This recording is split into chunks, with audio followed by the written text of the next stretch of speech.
नमस्कार दोस्तों, आप लोगों के सामने मैं मधु फिर से आ गई हूँ हमारे सनातन धर्म के बारे में कुछ रोचक जानकारियों के साथ। इससे पहले आप लोगों का बहुत बहुत धन्यवाद। मेरे पिछले के वीडियो, दीपावली की वीडियो और छठ पूजा की वीडियो को आप लोगों ने बहुत प्यार दिया। आगे इसी तरह की आशा करती हूँ कि आप लोग मुझे मेरे कोशिश को सराहेंगे और उसको पसंद करेंगे।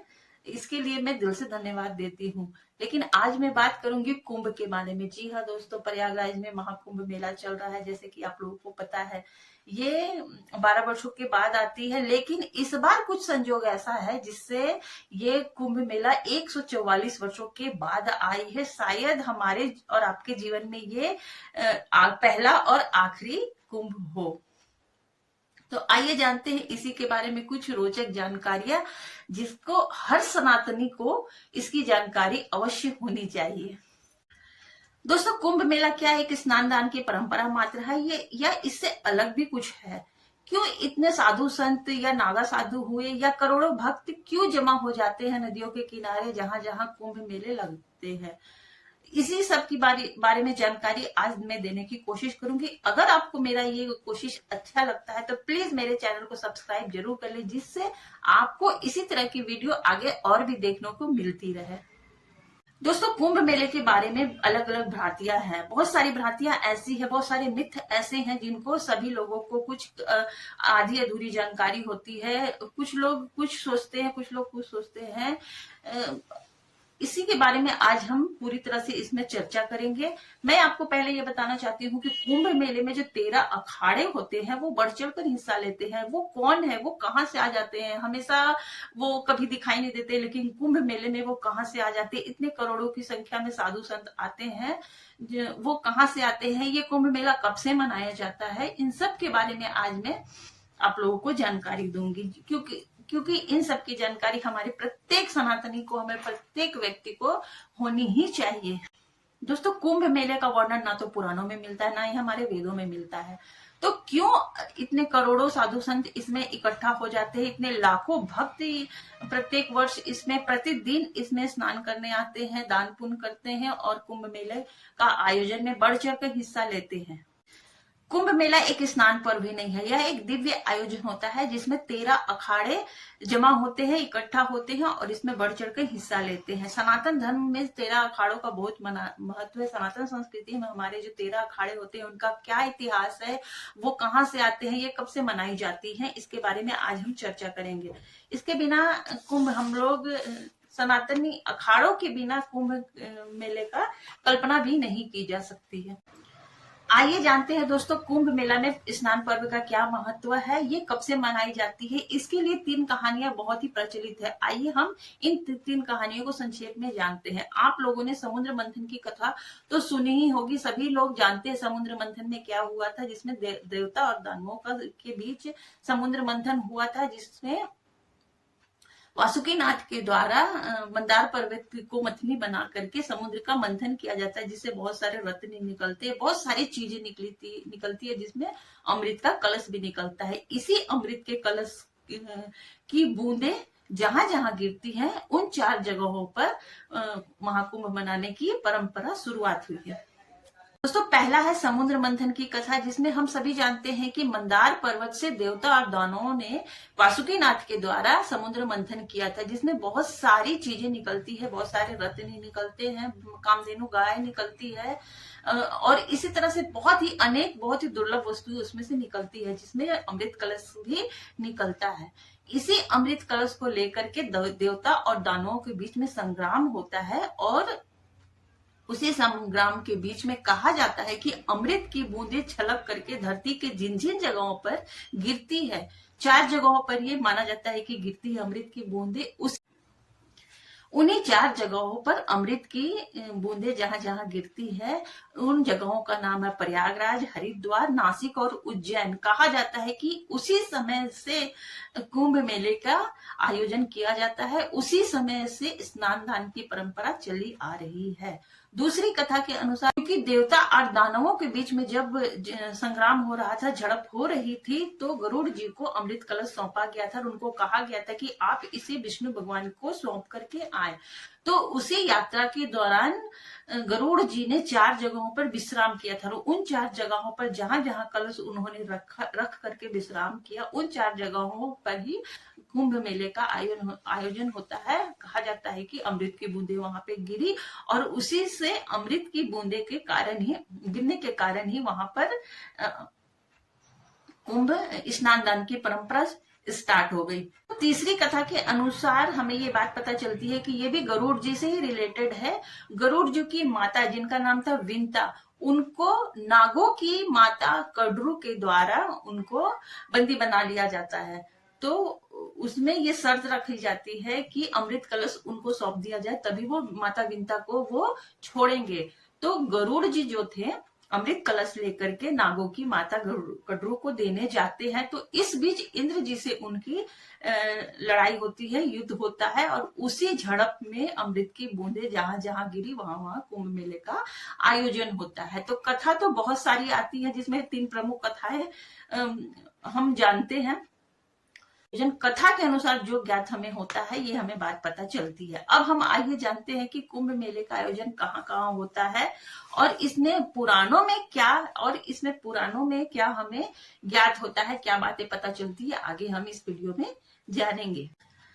दोस्तों, वैसे तो पुराणों में इसका कोई लिखित वर्णन नहीं मिलता है कि 4 जगहों पे कुंभ मेले का आयोजन होता है, लेकिन बहुत सारे मंत्र देखने को अवश्य मिलते हैं जिसमें कुंभ शब्द आता है। कुंभ को हम धरती से रिलेट भी करते हैं और कुंभ घड़े का भी प्रतीक होता है। तो कुंभ शब्द जरूर आया है, बहुत सारे मंत्र हैं। उत्तर प्रदेश का जो ऑफिशियल वेबसाइट है उसमें हमें एक मंत्र का जरूर जिक्र वहां पर आता है, जो कि ऋग्वेद से आता है। इसमें हमें बताया जाता है कि 10वें मंडल के 89वें सूक्त के 7वां मंत्र है एक, जिसमें कि कुंभ शब्द आता है। ये आपको स्क्रीन पे मैं ये दिखाना चाहूंगी कि इसमें अर्थवेद में हमें 4थे कांड के 34वें सूक्त के 7वें मंत्र में हमें 4 कुंभा नाम से, ये चतुर्कुंभा के नाम से ये मंत्र स्टार्ट होता है। शुरू में ही ये बताया गया है चतुर्कुंभ के बारे में। अर्थवेद में हमें इसका विवरण हमें मिलता है। और भी बहुत सारे मंत्र है जिसमें कुंभ शब्द आते हैं।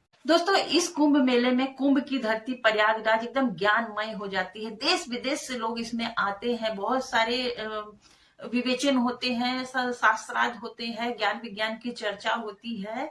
तो ये महाकुंभ एक बहुत ही अच्छा जरिया है हमारे सनातन धर्म को समझने का, उसकी गहराई को समझने का। तो इसमें प्रत्येक लोगों को, मैं कहूंगी कि सनातनी हो या ना हो, प्रत्येक लोगों को इस बात को हमें जरूर समझनी चाहिए कि क्या है, कैसे है।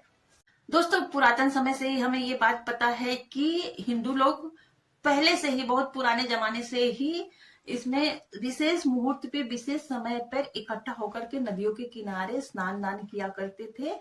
इसका उदाहरण हमें, बहुत ही अच्छा उदाहरण हमें माघ मेला के द्वारा मिला जाता है कि प्रत्येक वर्ष माघ महीने में एक विशेष मुहूर्त पर माघ मेला मनाया जाता है। नदियों के किनारे स्नान करके पूजा पाठ किया जाता है, दान पुण्य किया जाता है। इसमें माघ मेला एक बहुत अच्छा उदाहरण हमें देखने को मिलता है। क्योंकि दोस्तों, जैसे कि आप लोगों को पता है कि नदियों को हम माँ मानते हैं। जिस तरह से एक माँ अपने बच्चों का पालन पोषण करती है, हम लोग ऐसा मानते हैं कि नदियां भी हमारी माँ की तरह ही हमारी पालन पोषण करती है। इसीलिए नदियां पूजनीय होती है।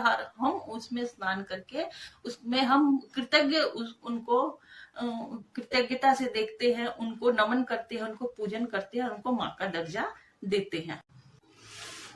दोस्तों, हम पहले ही ये चर्चा कर चुके हैं कि समुद्र मंथन के द्वारा जो अमृत कलश प्राप्त होती है, जिसमें देवता और दानवों के बीच झड़प होती है, इसी झड़प में अमृत कलश की जो बूंदें जहां जहां गिरती है वह स्थान है प्रयागराज, हरिद्वार, नासिक और उज्जैन।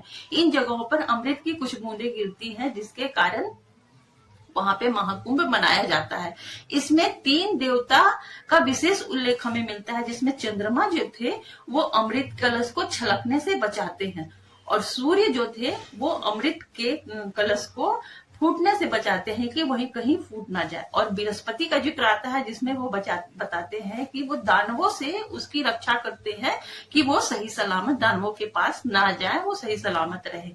इसमें 3 देवताओं का जिक्र हमें देखने को मिलता है। और एक बात यह समझ में आती है कि यह जो युद्ध था देवता और दानवों के बीच में, जो संग्राम चला था, वो 12 दिनों की चली थी।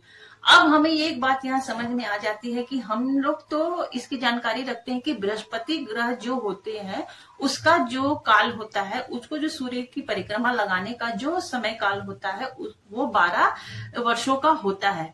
यहाँ पर युद्ध से मतलब है कि 12 दिनों तक युद्ध चला था। इसका मतलब है कि हम मानवों का एक, जो देवताओं का जो एक दिन होता है वो मानवों के लिए एक वर्ष के समान होता है। तो जो संग्राम हुआ था 12 दिनों का, उसके लिए 12 वर्ष में एक कुंभ मनाया जाने की परंपरा है। तो ये बात तो 12 वर्ष से रिलेट करती है। अब हम आते हैं कि गणना कैसे होती है, जैसे बृहस्पति, चंद्रमा और सूर्य की क्या स्थिति होती है जिसके कारण से हमें कुंभ मेले का आयोजन होता है।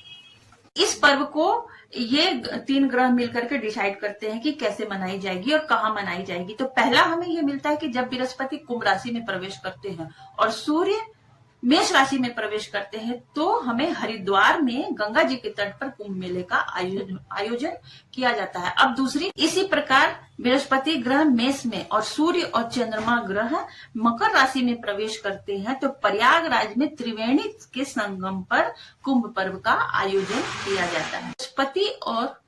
बृहस्पति और सूर्य दोनों सिंह राशि में प्रवेश करते हैं, तो गोदावरी नदी के तट पर नासिक पर यह कुंभ मेले का आयोजन किया जाता है। इसे सिंहस्थ कुंभ भी कहते हैं।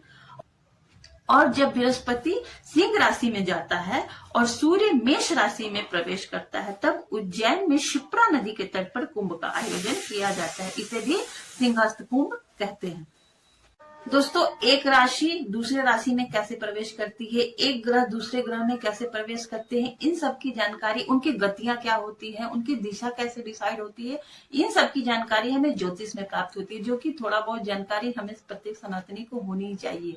इसकी हमें विशेष गणना एस्ट्रोनॉमिकल की जो पढ़ाई होती है उसमें हम इसको बारीकी से समझ सकते हैं। लेकिन यहाँ पे बात हो रही है कुंभ मेले की, तो इसकी जानकारी मैंने आपको दी। मेले की बात करिए तो कुंभ मेले के बारे में अगर मैं आपको कहना चाहूँ तो बृहस्पति का जो समय काल होता है सूर्य के एक चक्कर लगाने का, वो हम सभी जानते हैं कि 12 वर्षों का होता है। तो 12 वर्षों के बाद ऐसे संयोग बनते हैं, चंद्रमा, सूर्य और बृहस्पति की ग्रह की स्थिति के ऐसा संयोग होता है जो कि 12 वर्षों के बाद ही आती है एक बार। वही कुंभ मेले का आयोजन किया जाता है। यहाँ पर हरिद्वार और प्रयागराज में 6-6 वर्षों में भी कुंभ मेले का आयोजन किया जाता है, जिसको हम अर्ध कुंभ भी कहते हैं। और ये वैसे तो प्रयागराज में प्रत्येक वर्ष माघ मेले में माघ मेले का आयोजन होता है, जिसमें स्नान दान की परंपराएं निभाई जाती हैं। और इसमें दोस्तों, लोग समझते हैं कि कुंभ एक केवल स्नान पर्व होता है, लेकिन ऐसा नहीं है। 12 वर्षों में जो भी साधु संत दुनिया के किसी कोने में भी रहते हो, कुंभ मेले के दौरान सब लोग इकट्ठा होते हैं, जहां पे महाकुंभ का आयोजन या कुंभ मेले का आयोजन किया जाता है।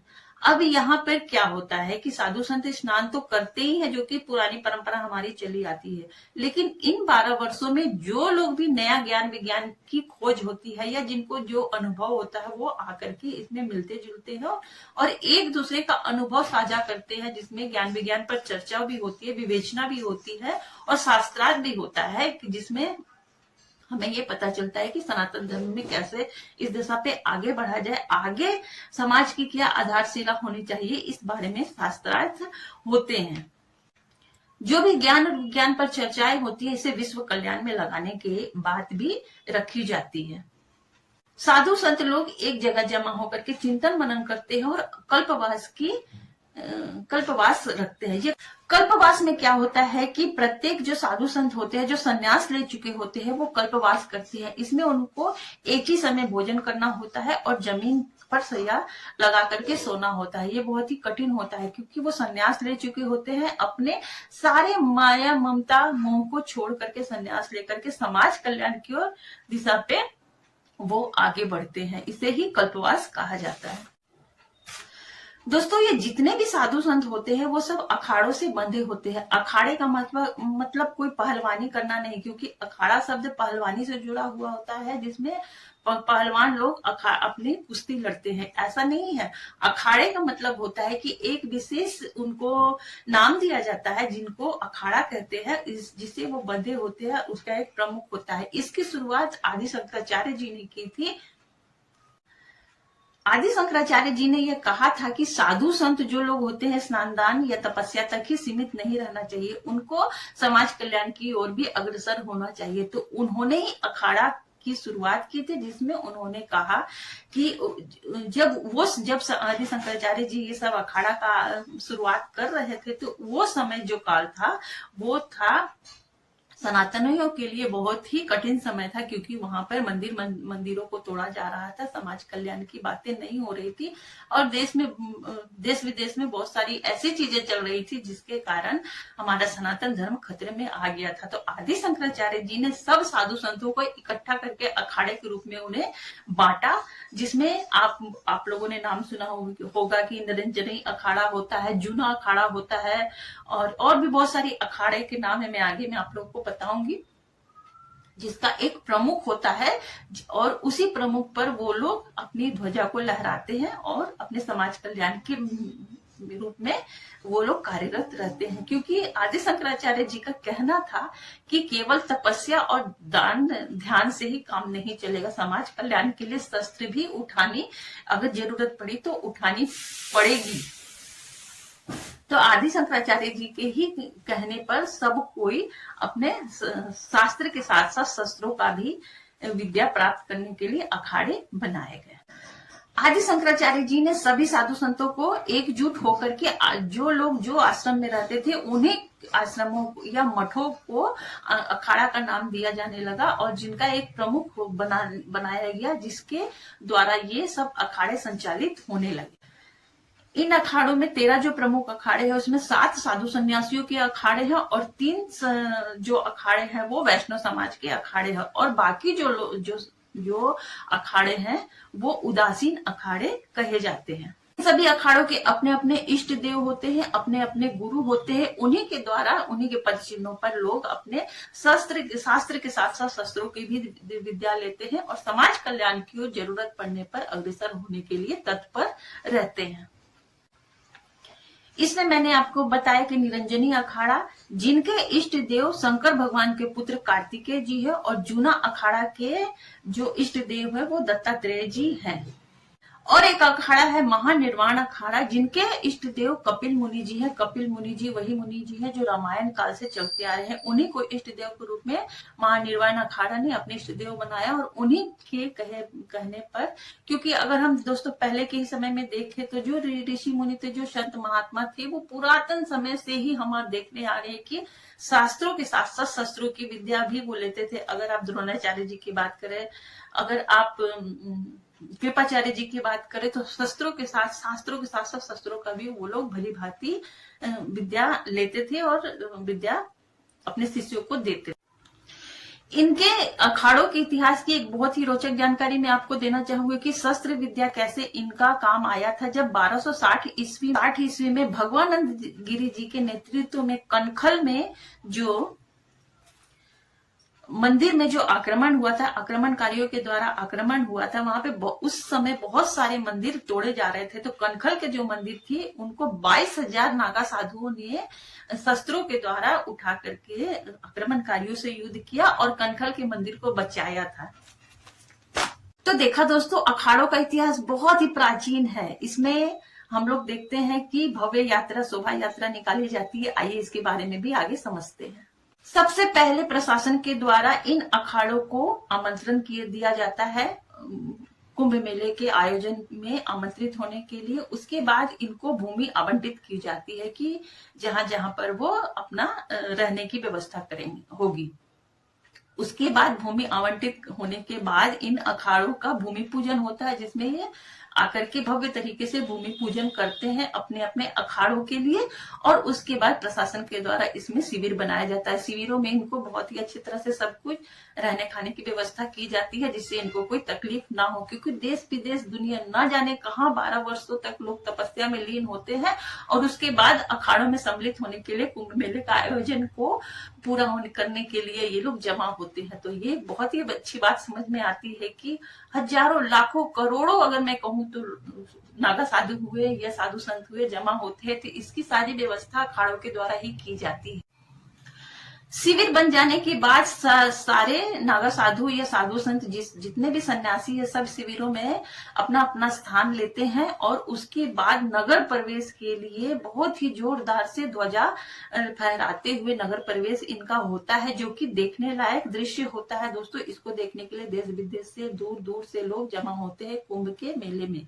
अब यहाँ पे क्या होता है कि जैसे कि ओलंपिक में हमें ओलंपिक मसाज पूरे विश्व में घुमाया जाता है, यहाँ पे प्रयागराज में अखाड़े के रूप में साधु संत अपनी ध्वजा, जो कि 52 हाथ का होता है, यानी कि 70 से 72 75 फीट तक भी होता है, अपनी ध्वजा को पूरे प्रयागराज में लहराते हुए फहराते हुए नगर प्रवेश करते हैं, जिसका दृश्य बहुत ही अद्भुत होता है और पूरा प्रयागराज एकदम आध्यात्म से भर जाता है। सभी लोग हर्षोल्लास से इस दृश्य को देखते हैं और इससे ये पता चलता है कि सनातन धर्म में कितनी शक्ति है और कितनी एकजुटता हमें यहाँ पर देखने को मिलती है।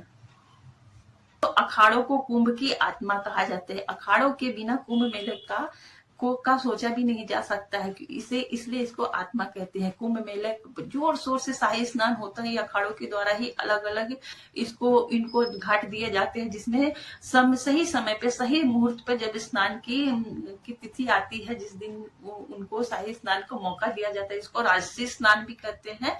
उसमें उनको अलग अलग जगह दी जाती है कि आप यहाँ पे अपने अखाड़ों के साथ यहाँ पे स्नान कर सकते हैं। उसके बाद ही बाकी भक्तों को जाने का समय होता है। हम यह भी देखते हैं दोस्तों कि कोई भी सभ्यता, चाहे वो सिंधु घाटी सभ्यता हो, नील घाटी सभ्यता हो, कोई भी सभ्यता छोटी बड़ी हो, चाहे वो कितनी ही दिन क्यों ना चली हो, नदियों के किनारे ही फली फूली अच्छे से। इसी अगर हम बात करें प्रयागराज की या कुंभ की भी, तो जहां जहां कुंभ मेले मनाए जाते हैं, चाहे वो प्रयागराज हो, हरिद्वार हो, नासिक हो या उज्जैन हो, सब नदियों के किनारे ही बसा हुआ है। तो आप समझ सकते हैं कि लोग अपनी पूजन करते थे और देवियों, एक माँ की तरह नदियों की पूजा करके उसमें अपना भाव प्रकट करते थे कि माँ आप ही हो हमें पालने वाली, दोस्तों पुराणों में भी हमें तीर्थ क्षेत्रों की नदियों का महात्म्य हमें देखने को मिलता है।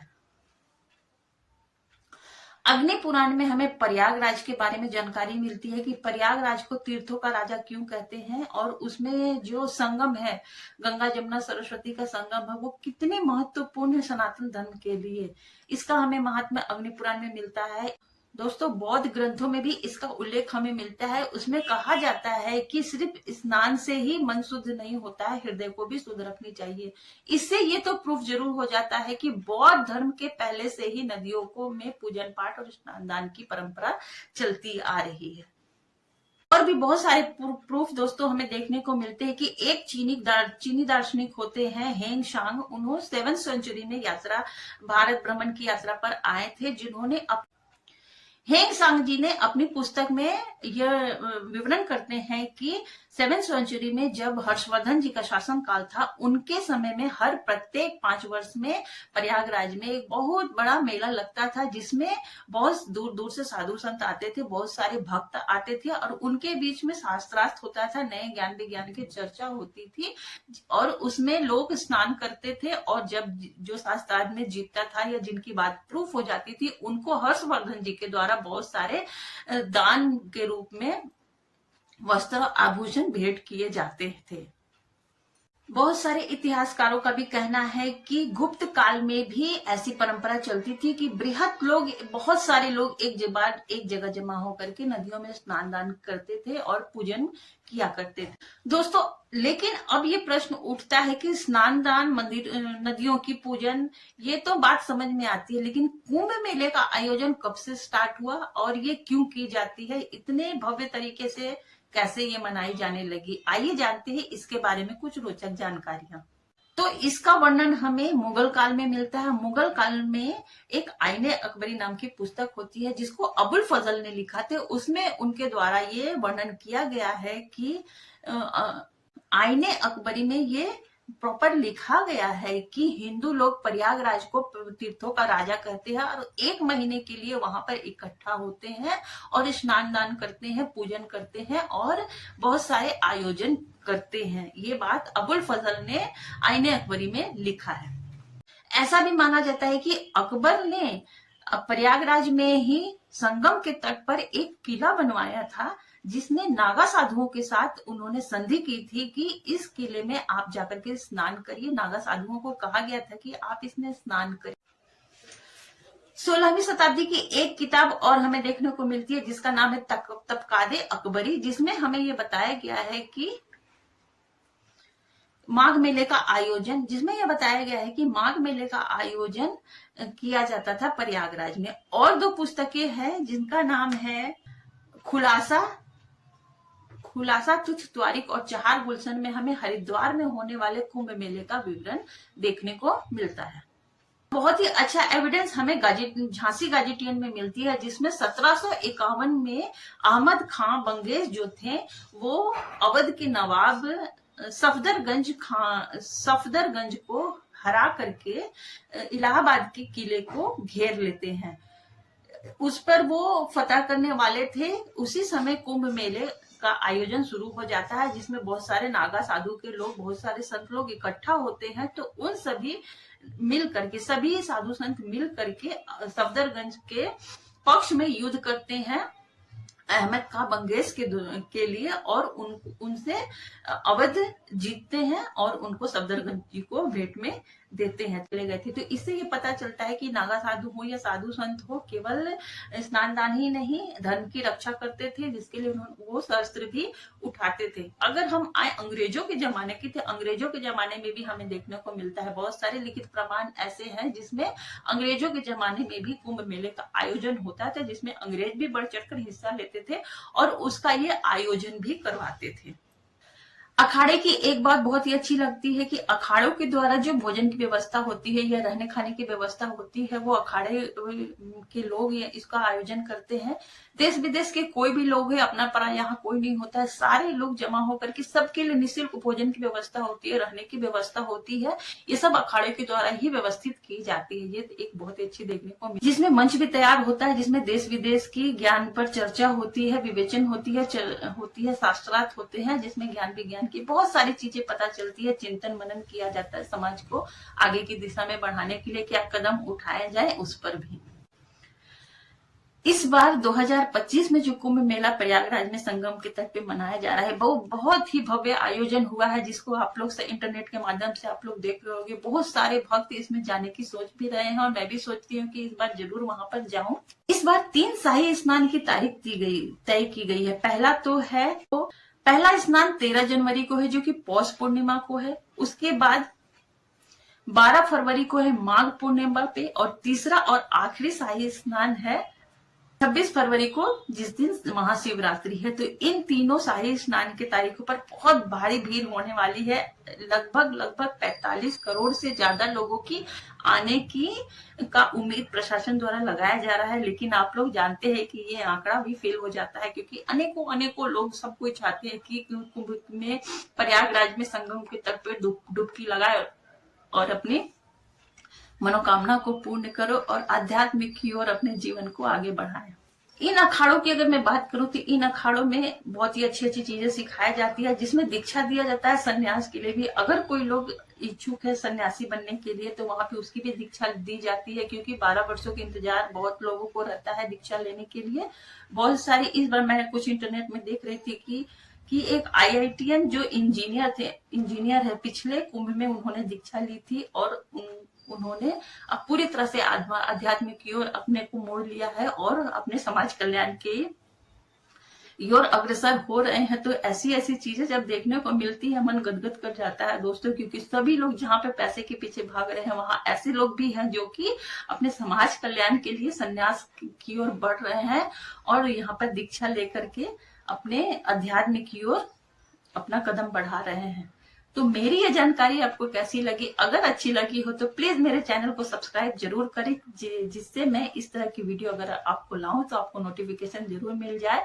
और अगर आपको मेरी ये कोशिश अच्छी लगी तो प्लीज मेरे इस वीडियो को बहुत सारा प्यार दे। नमस्कार।